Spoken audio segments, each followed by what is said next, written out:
whose eloquence, wit, and charm won the day time and time again.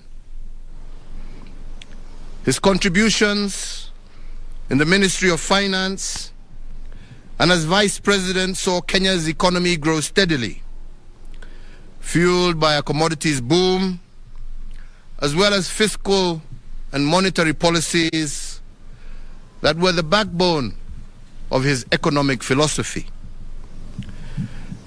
Believing that Kenya was once again ripe for a vibrant multi-democracy, President Kibaki exited from government and led the charge to keep the ruling party accountable. His contributions to the restoration of multi-party democracy as the leader of the official opposition, combined with his track record and impressive credentials, made Mwai Kibaki the natural choice for selection as the opposition consensus candidate against my own candidature in the year 2002 and the presidential elections that followed thereafter. On the 30th of December 2002, Mwai Kibaki was sworn in as the third President of the Republic of Kenya. He served as head of state and government until the 9th of April 2013. The late former President's administration conceptualized and spearheaded transformation in crucial sectors such as education through the globally lauded free primary education program, infrastructure developments in transport and energy, and increasing the availability and access to health care for his fellow Kenyans. In honor of this great statesman, Kenya remains committed to maintaining policies that promote economic and social empowerment, democracy, the rule of law, and respect for human rights. The late President Kibaki championed the realization and objectives of the East African Community Common Market, of trade liberalization for the citizens of partner states of the East African Community. His inclusive spirit and conviction for economic empowerment transcended the territory of Kenya towards cross-border economic stability. The late former President's central role in shepherding Kenya into a new constitutional dispensation, the culmination of a decade-long quest, is a towering legacy that immortalizes President Kibaki. We can take comfort in the inspiring legacy of ideals and examples of devotion to his country, which he bequeathed to us all, more so with our new constitutional dispensation.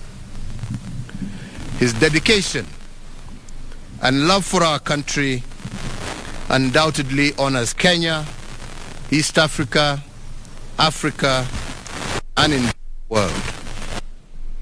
He leaves behind a more united and prosperous Kenya, as well as a template for servant leadership, which we must continue to nurture and improve for generations to come. And on his passing, today we once again renew our pledge in tribute to our great leader to foster. As we mourn the passing of an icon, we can rejoice in the lifelong companionship he enjoyed with his now departed wife, Her Excellency Mama Lucy Kibaki, and his extended family. Today, our sincere sympathy to his children, Judy Wanjiko, Jimmy Kibaki, David Kagi, and Tony Githinji, and to their families, and for all who mourn the passing of this great leader. As the late former president served Kenya, Africa, and the world, he also remained a deeply devoted family man, an avid golfer, and an earnest friend to many. To them we say that while Emilio Mwai Kibaki is no longer with us in body, his spirit, legacy, values, and ideals live on in each one of us and in the limitless ways that he made Kenya immeasurably better. Mwai Kibaki lives on in the hearts of millions of Kenyans, East Africans, and Africans who benefited from his leadership, admired his character, and were inspired by his example. Mwai Kibaki lives on in our fond memories of his strength of will, his charm, his wit, and his passionate love for God, for family, and for nation. In honor of the life and times of the late former President Emilio Stanley Mwai Kibaki, and on behalf of a grateful nation, I, Uhuru Kenyatta, under the authority vested in me as the President of the Republic of Kenya and the Commander-in-Chief of the Kenya Defense Forces, do hereby order and direct that one, in testimony of the highest of esteem in which all Kenyans hold the person of Mwai Kibaki, the nation will observe a period of national mourning from today until sunset.